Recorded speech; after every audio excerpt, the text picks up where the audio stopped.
நீங்க எப்போதாவது ஒரு விஷயத்த ரொம்ப கஷ்டப்பட்டு கண்ட்ரோல் பண்ண நினைச்சு அதுவே உங்கள மீறி ஒரு பெரிய எரிமலை மாதிரி வெடிச்சத உணர்ந்திருக்கீங்களா? கண்டிப்பா. அதாவது ஒரு கடுமையான டயட்ல இருப்போம்னு வச்சுக்கோங்க. ஆமா.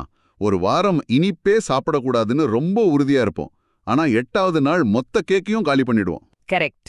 இது சாதாரண சாப்பாட்டுக்கு மட்டும் இல்ல, நம்ம கோபம், ஆசை, விரக்தி எல்லாத்துக்கும் பொருந்தும். எக்ஸாக்ட்லி.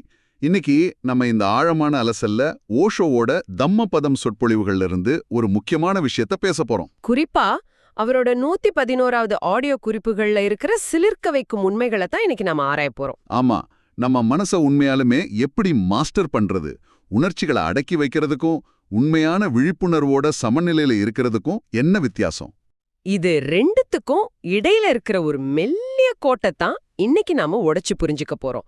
ஏன்னா இது ரொம்ப முக்கியமான டாபிக். ஆமா, ஏன்னா நாம வாழ்ற இந்த அவசர உலகத்துல மனக்கட்டுப்பாடுனால ஏதோ காட்டுல போய் கண்ண மூடி உட்கார்ந்துக்கிறதுங்கிற ஒரு பிம்பம் இருக்கு. இல்லனா நம்மள நாமே வருத்திக்கிறதுங்கிற ஒரு தவறான எண்ணமும் இருக்கு. ஆனா ஓஷோ இங்கே ஒரு மிக ஆழமான உளவியல் சிக்கலை உடைக்கிறார். அது என்ன உளவியல் சிக்கல்? பாத்தீங்கன்னா மனிதர்களோட மைண்ட் எப்படி வேலை செய்யுதுன்னா அது எப்பவுமே ஒரு எக்ஸ்ட்ரீம்ல இருந்து இன்னொரு எக்ஸ்ட்ரீமுக்கு தாவக்கூடியது. ஓ, அதாவது ஒன்னு ஆசைகள் பின்னாடி பைத்தியம் பிடிச்ச மாதிரி ஓடுவோம். அதேதான். அப்படி இல்லனா எல்லாத்தையும் வெறுத்துட்டு சந்நியாசம்ங்கிற பேர்ல ஆசைகளை மொத்தமா அடக்கி வைப்போம். ஆனா புத்தர் சொல்றது இது ரெண்டுமே கிடையாது.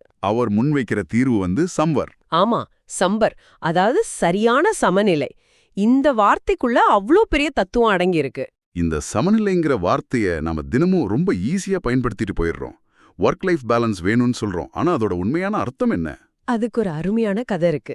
ஒரு முறை 5 புத்த பிக்குகள் அவங்களுக்குள்ள ரொம்ப தீவிரமா ஒரு விவாதம் பண்றாங்க. எதை பத்தி விவாதம் பண்றாங்க? ஒருத்தர் சொல்றார், இந்த உலகத்திலேயே கண்களை கட்டுப்படுத்துறது தான் ரொம்ப கஷ்டம். ஓகே. இன்னொருத்தர் சொல்றார், இல்லவே இல்ல, நாக்க கட்டுப்படுத்துறது தான் மிக கடினமான விஷயம் அப்படின்னு வாதிடுறார். இப்படி ஒவ்வொருத்தரும் ஒவ்வொரு புலனை பத்தி பேசி விவாதம் பெருசாயிடுது. கரெக்ட். கடைசியில அவங்க நேரா புத்தர்கிட்ட வராங்க. புத்தர் அவங்கள பார்த்து சிரிச்சுக்கிட்டே சொல்றார், கட்டுப்பாடுனாலே கஷ்டம்தான். ஆமா, அது கண்ணா காதான்னு வாதிடுறதுல உங்க எனர்ஜியை வேஸ்ட் பண்ணாதீங்க. எக்ஸாக்ட்லி. எப்படி சமநிலைய அடையறதுங்கிறதுல உங்க முழு கவனத்தையும் செலுத்துங்கன்னு புத்தர் சொல்றார். புத்தர் இங்க சொம் அப்படிங்கிற வார்த்தையை ரொம்ப ஆழமா பயன்படுத்துறாரு இல்லையா? ஆமா. சொம் அப்படின்னா சரியா நடுவுல இருக்கிறது. ஒரு தராச மனசுல நினைச்சு பாருங்க. 2 தட்லயும் எடை சரியா இருக்கும்போது அந்த நடுமுள் அசையாம நேரா நிக்கும்ல. அதேதான். அதுதான் உண்மையான சமநிலை. அங்க வெற்றியும் இல்ல, தோல்வியும் இல்ல, லாபமும் இல்ல, நஷ்டமும் இல்ல. கணிதத்துல பாசிட்டிவ் நம்பரும் நெகட்டிவ் நம்பரும் சேரும்போது எப்படி 0 உருவாகுதோ அதே மாதிரி தான் மனசின் நிலைன்னு சொல்றீங்க. எக்ஸாக்ட்லி. ஒரு பாசிட்டிவ் எமோஷனும் இல்ல, நெகட்டிவ் எமோஷனும் இல்லங்கிற அந்த 0 பாயிண்ட்ல தான் மொத்த பிரபஞ்சத்தோட அமைதியும் இருக்கு. மனசு எந்த ஒரு பக்கமும் சாயாம நடுநிலையில நிக்கிற அந்த புள்ளி தான் சம்வர். ஆமா. இப்போ இங்கேதான் விஷயம் ரொம்ப சுவாரஸ்யமா மாறுது. ஒரு தராசு முள் அசையாம நிக்கிறது ஓகே, ஆனா பிராக்டிக்கலா நம்ம வாழ்க்கை அப்படி அசையாம நிக்கிற ஒரு விஷயம் கிடையாதே.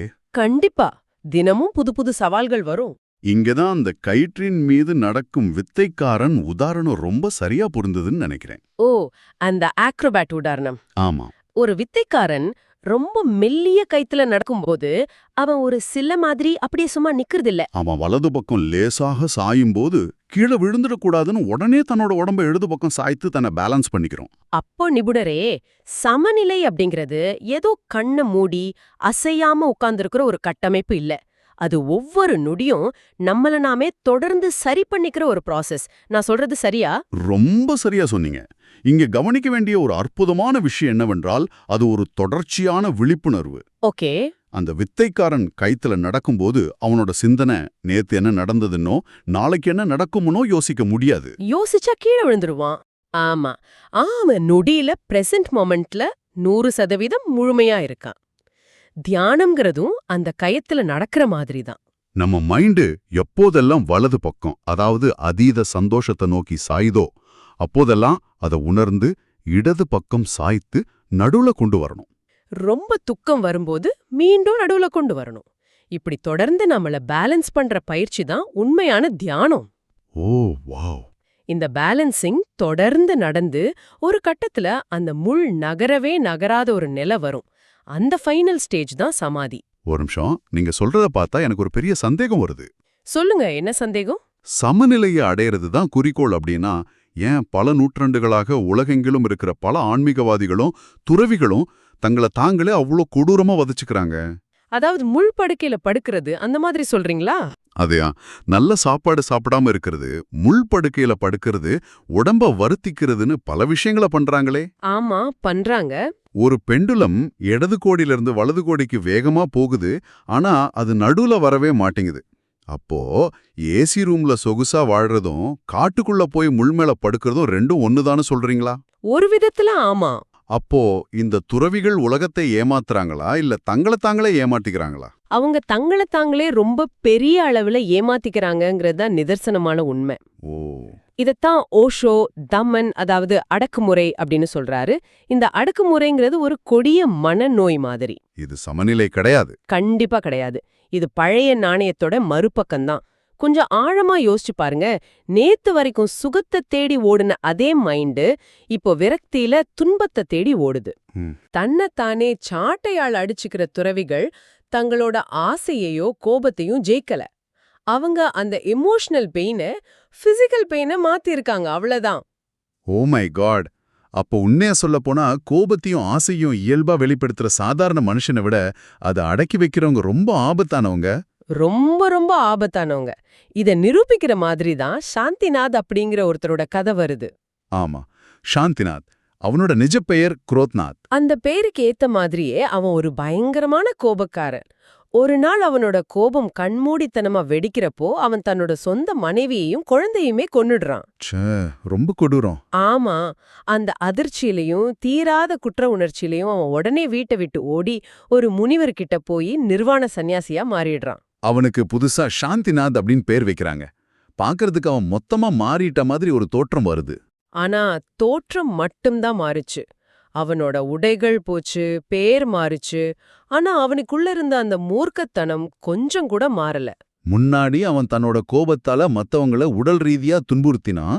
இப்போ அவன் ஒரு பெரிய துறவிங்கிற போர்வையில தன்னிடம் ஆசி வாங்க வரவங்க கிட்ட இத செய் அத செய்யாத, மீறினா நரகத்துக்கு போவ அப்படின்னு நரகத்தோட பயத்தை காட்டி மனதளவுல எல்லாரையும் சித்திரவதை பண்றான். அவனுக்குள்ள இருந்த அதே அகங்காரம், அதே கோபம் இப்போ ஆன்மீகம் அப்படிங்கிற புது மாஸ்க் போட்டுக்கிட்டு வெளியே வருது. எக்ஸாக்ட்லி. உள்ளுக்குள்ள அவன் பழைய குரோத்நாத் தான். பல வருஷங்கள் கழிச்சு அவனோட பழைய நண்பன் ஒருத்தன் அவனை தேடி வர்றான். அவன் சாந்திநாத்தை டெஸ்ட் பண்றதுக்காக வேணும்னே உங்க பேர் என்ன அப்படின்னு தொடர்ந்து 3 தடவை கேக்குறான். அவ்வளவுதான். பல வருஷங்களா ஆன்மீகம்ங்கிற பேர்ல அடக்கி வைக்கப்பட்டிருந்த அந்த எரிமலை பயங்கரமா வெடிக்குது. முனிவரங்கிற அந்தஸ்தை எல்லாம் மறந்துட்டு பக்கத்துல இருந்த கம்பை எடுத்துக்கிட்டு அந்த நண்பன் அடிக்க பாயிரான். ஆமா. இது எப்படி இருக்குன்னா, ஒரு ஸ்ப்ரிங்க நம்ம முழு பலத்தையும் கொடுத்து அழுத்தி வைக்கிற மாதிரி. நம்ம கை கொஞ்சம் விலகுனா கூட அந்த ஸ்ப்ரிங் முன்ன இருந்ததை விட பல மடங்கு வேகத்துல நம்ம முகத்திலேயே அடிக்கும்ல. அது ஒரு ரொம்ப சரியான ஒப்பீடு. சாதாரண மனுஷன் எப்பவாவது கோபப்படுவான், கத்துறான், அடுத்த 5 நிமிஷத்துல அதை மறந்துட்டு டீ குடிக்க போயிடுவான். ஆனா கோபத்தை அடக்கிறவன் அதை தினமும் துளி துளியா சேகரிக்கிறான். ஆமா, அது ஒரு பெரிய விஷம் மாதிரி அவனுக்குள்ளேயே சேர்ந்துகிட்டே இருக்கு. அவன் மைண்ட் அந்த கோபத்தை ப்ராசஸ் பண்ணவே இல்ல. சும்மா ஒரு இருட்டு அறைக்குள்ள பூட்டி வச்சிருக்கு. என்னைக்காவது ஒரு நாள் அந்த கதவு திறக்கும்போது அது மொத்தமா வெளியே வந்து அழிவை ஏற்படுத்தும். அதனாலதான் அடக்குமுறைக்கும் விழிப்புணர்வோட சமநிலையில இருக்கிறதுக்கும் உள்ள வித்தியாசத்தை ரொம்ப தெளிவா புரிஞ்சுக்கணும். ஓகே, கோபத்தை அடக்கிறது எவ்வளோ ஆபத்துன்னு ரொம்ப தெளிவா புரியுது. ஆனா இந்த ஆசைகள், சலனங்கள் இதையெல்லாம் என்ன பண்றது? அது ஒரு நல்ல கேள்வி. வெளியில பார்த்தா சலனம் வருதுன்னு உலக தொடர்புகள் எல்லாம் கட் பண்ணிட்டு கண்களா மூடிக்கிட்டு காட்டுக்குள்ள போய் உட்காந்துக்கிறது தான் இதுக்கு தீர்வா? இல்லவே இல்ல. இங்கதான் கவிஞர் ஷூர்தாஸ் கதைய ஓஷோ ரொம்ப கடுமையா விமர்சிக்கிறாரு. ஆமா, ஒரு அழகான பெண்ணை பார்த்து சலனப்பட்ட சூர்தாஸ், இனிமே இந்த சலனம் வரக்கூடாது, என் கண்கள் என்னை ஏமாத்துதுன்னு சொல்லி தன்னோட கண்களை தானே குருடாக்கிக்கிட்டாருன்னு ஒரு கதை சொல்லுவாங்க. இத ஒரு பெரிய தியாகம்னு பலரும் கொண்டாடுறாங்க. ஆனா ஓஷோ இத மொத்தமா மறுக்கிறாரு. ஏன் மறுக்கிறாரு? அதோட சைக்காலஜிய நம்ம பார்க்கணும். கண்ணு குருடாக்கிக்கிட்ட அந்த பெண் எப்படி அழிஞ்சு போவா? கண்களை மட்டும்தானே மூடி இருக்கிறார், மனசையோ மூளையோ இல்லையே. நிஜத்துல என்ன நடந்திருக்கும்னு கொஞ்சம் அறிவியல் பூர்வமா யோசிங்க. கண்கள் இருந்திருந்தா அந்த பெண்ணை தினமும் பார்த்திருப்பார். ஒரு நாள் அவளுக்கு வயசாகி முகம் சுருங்கி அவளோட அழகு குறைஞ்சிருக்கும். ஏதார்த்தம் அவரோட மூளைக்கு புரிஞ்சிருக்கும். ஆனா கண்களை குருடாக்கிக்கிட்டதால மூளைக்கு இனி புதுசா எந்த அப்டேட்டும் போகாது. ஓ, அப்போ என்ன ஆகும்? அந்த பெண் எந்த வயசுல எவ்வளவு அழகுல அவருக்கு தெரிஞ்சாலோ அதே பெர்ஃபெக்டான உருவம் அவரோட மனசுக்குள்ள என்றென்றும் இளமையோட வாழத் தொடங்கிடும். Wow, correct. வெளியில இருந்த ஆசையை விட மனசுக்குள்ள இருக்கிற கற்பனை ரொம்ப ரொம்ப சக்தி வாய்ந்தது. அதனால கண்ணை மூடுறதால பிரச்சனை தீராது, அது இன்னும் சிக்கலாகத்தான் மாறும். எக்ஸாக்ட்லி. சரி, இதற்கெல்லாம் என்ன அர்த்தம்? கண்களை மூடிக்கொள்வது என்பது பிரச்சனையை நமக்குள் நிரந்தரமாக பூட்டி வைப்பதற்கு சமம். அப்போ உலகத்தோட சலனங்களை எப்படித்தான் ஹேண்டில் பண்றது? இதுக்கு நதிக்கரையில நின்ன அந்த 2 துறவிகளோட கதை ஒரு அருமையான பிராக்டிக்கல் விளக்கத்தை தருது. ஆமா, ஒரு வயசான துறவியும் ஒரு இளம் துறவியும் ஒரு ஆற்ற கடக்க வரலாங்க. அங்க ஒரு அழகான இளம் பெண் ஆத்தோட வேகம் அதிகமா இருக்கறதால அத கடக்க முடியாம உதவி கேக்குறா. வயசான துறவி அவளை பார்த்தவுடனே தன்னிடம் உள்ள ஆசைகள் விழித்துக்குமோங்கிற பயத்துல அவளை தவிர்த்துட்டு முகம் திருப்பிட்டு வேக வேகமா ஆற்று கடக்க தொடங்குறார். ஆனா அந்த இளம் துறவி என்ன பண்றா? எந்த விதமான குற்ற உணர்ச்சியோ சலனமோ இல்லாம ரொம்ப இயல்பா அவளை தன்னோட தோள்ல தூக்கிட்டு ஆற்ற கடக்கறார். அக்கறையில அவளை பத்திரமா இறக்கி விட்டுட்டு தன்னோட பயணத்தை தொடர்றாரு. இத பார்த்து அந்த வயசான துறவிக்கு கடுமையான கோபம் வருது. பல மைல் தூரம் நடந்து போனதுக்கு அப்புறம் கோபம் வெடிக்குது. நாம சந்நியாசிகள் ஒரு பொண்ண தொடலாமா? நீ செஞ்சது பெரிய பார்வோ, இத நான் நம்ம குருவிடம் போய் சொல்லப் போறேன் அப்படின்னு கத்துறார். அதுக்கு அந்த இளம் துறவி சொன்ன பதில கவனிங்க. நான் அந்த பெண்ணை ஆத்தங்கரையிலேயே இறக்கி விட்டுட்டு வந்துட்டேன். ஆனா நீங்க தான் அவளை இன்னும் உங்க மனசுக்குள்ள சுமந்துகிட்டே வரீங்க. வாவ், இது ரொம்ப பவர்ஃபுல். இதுக்கு பேரு தான் சஹஜ் சமாதி, அதாவது ரொம்ப இயல்பான விழிப்புணர்வு. ஆமா, வயசான துறவி அவள தொடாம ஓடினாலும் அவரோட மூளை முழுசும் அவளை பத்தின சிந்தனை தான் ஓடிட்டு இருக்கு. ஆனா இளம் துறவி உடம்பால அவளை சுமந்தாலும் மனசால அவளை தொடவே இல்லை. அப்படியானால் ஏகாந்தம் அல்லது தனிமை அப்படிங்கிறது இமயமலை குகைக்குள்ள போய் யாரும் இல்லாத இடத்துல உட்காந்துக்கிறது கிடையாது. கண்டிப்பா இல்ல. ரொம்ப நெரிசலான சத்தமான ஒரு மார்க்கெட்டுக்குள்ள நடந்து போனாலும் நம்ம மனசுக்குள்ள எந்த கூட்டமும் சத்தமும் இல்லாம அமைதியா இருக்கிறது தான் உண்மையான தனிமை. கரெக்டா? இத நாம ஒரு பெரிய கண்ணோட்டத்துல பார்த்தோம்னா ரொம்ப சரியா புரியும். உடலோட கட்டுப்பாடுங்கிறது கூட்டத்துல தனித்திருக்கும் திறன். ஓகே. வார்த்தையோட கட்டுப்பாடுங்கிறது முட்டாள்தனமா வாதிடாம தேவையானதை மட்டும் மௌனத்தோட ஆழத்திலிருந்து பேசுறது. மனதோட கட்டுப்பாடுங்கிறது தேவையில்லாத கற்பனைகளை தவிர்த்து இந்த நிமிஷத்துல பிரசன்ட்டா இருக்கிறது. ஒரு வீட்ல நெருப்பு பிடிச்சா நம்ம யாராவது சொல்லி கட்டாயப்படுத்தியே வெளியே ஓடி வருவோம், இல்ல இயல்பாவே ஓடி வருவோம்ல. ஆமா, அது இயல்பு. அதே மாதிரிதான் ஒரு விஷயத்தோட உண்மையான தன்மை நமக்கு முழுசா புரிஞ்சிடுச்சுன்னா அங்க அடக்கி வைக்கிறதுக்கு வேலையே இல்ல. அது இயல்பாவே நம்மள விட்டு உதிர்ந்துடும். சலனங்களை எப்படி வெல்றதுன்னு பார்த்துட்டோம். ஆனா இதை விட ஒரு பெரிய எமோஷனல் சவால் இருக்கு. அது என்ன? நாம ரொம்ப ஆழமா நேசிக்கிற நம்மளோட வாழ்க்கைக்கு அர்த்தம் கொடுத்த அந்த குருவே மரணிக்க போறார்னா அந்த அதிர்ச்சியை ஒரு மாணவன் எப்படி கையாளணும்? ஆமா, இந்த ஆராய்ச்சியோட ரொம்ப முக்கியமான கட்டத்துக்கு நம்ம வந்திருக்கோம். புத்தர் தனக்கு பரிநிர்வாணம் அடைய, அதாவது அவர் இந்த உடலை விட்டு பிரிய இன்னும் 4 மாசம்தான் இருக்குன்னு அறிவிக்கிறார். அத கேட்டதும் அங்கிருந்த 10,000 பிக்குகளும் குழந்தைகளை போல கதறி அழறாங்க. ஞானம் அடைஞ்ச பல அரஹத்கள் கூட அந்த செய்தியை கேட்டு ஒரு நிமிஷம் நடுங்கி போறாங்க. ஆனா அந்த கூட்டத்துல தம்மாராம் அப்படின்னு ஒரு பிக்கு மட்டும் எந்த சலனமும் இல்லாம ரொம்ப அமைதியா இருக்கார். அவர் யாருக்கிட்டையும் பேசுறதில்ல, மத்தவங்க அழுகையில பங்கெடுக்கிறதும் இல்ல. அவர் தன்னை முழுமையான தனிமைக்குள்ளேயும் தீவிரமான தியானத்துக்குள்ளேயும் ஈடுபடுத்திக்கிறார். புத்தர் என்னோட இருக்கிற இந்த 4 மாசத்துக்குள்ளேயே நான் முழுமை அடையணும், என் உள்ளொளியை நான் கண்டுபிடிச்சே ஆகணும், இல்லை என்றால் இனி பல ஜென்மங்கள் நான் இருளில்தான் தத்தளிக்க வேண்டும் அப்படின்னு ஒரு ரொம்ப தீவிரமான முடிவெடுக்கிறார்.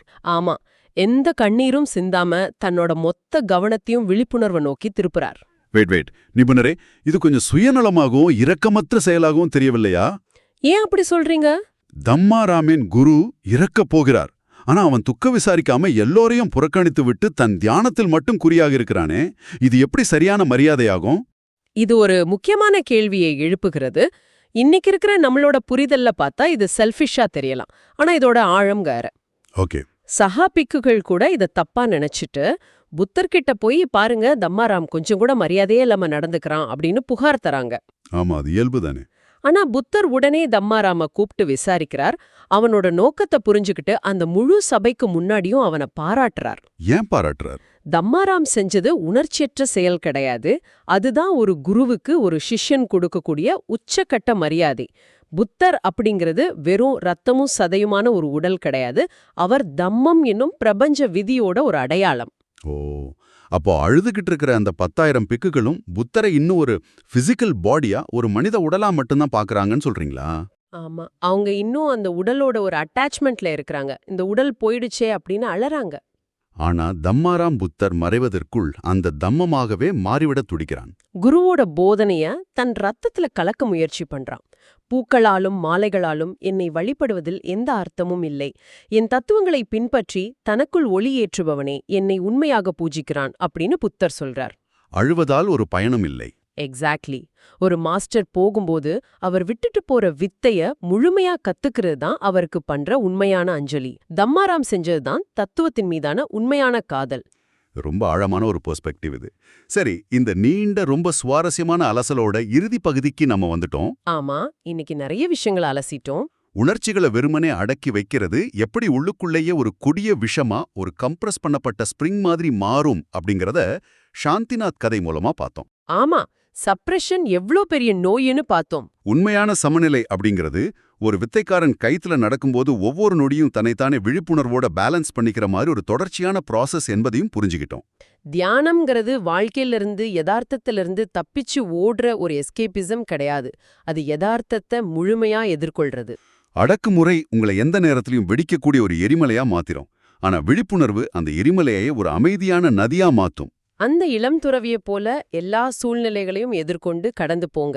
ஆனா எந்த பாரத்தையும் உங்க மனசுக்குள்ள சுமந்து தெரியாதீங்க. இந்த மொத்த விஷயமும் உங்களுக்கு ஏன் முக்கியம்? உங்க வாழ்க்கையில மன அமைதியை தேடி நீங்க உங்க குடும்பத்தையோ வேலையோ விட்டுட்டு இமயமலைக்கு ஓட வேண்டிய எந்த அவசியமும் இல்ல. ஆமா, நீங்க இப்போ எந்த இடத்துல இருக்கீங்களோ, எவ்வளவு நெரிசலான சூழல்ல இருக்கீங்களோ, அங்கே உங்களுக்கான தராசு தட்டை உங்களால சமநிலைப்படுத்த முடியும். தனிமைங்கிறது எந்த காட்டுலயும் இல்ல. அது உங்க மனசோட விழிப்புணர்வுல மட்டும்தான் இருக்கு. கரெக்ட். இறுதியா ஒரு ரொம்ப முக்கியமான கேள்வியோட உங்களை விட்டு செல்கிறோம்.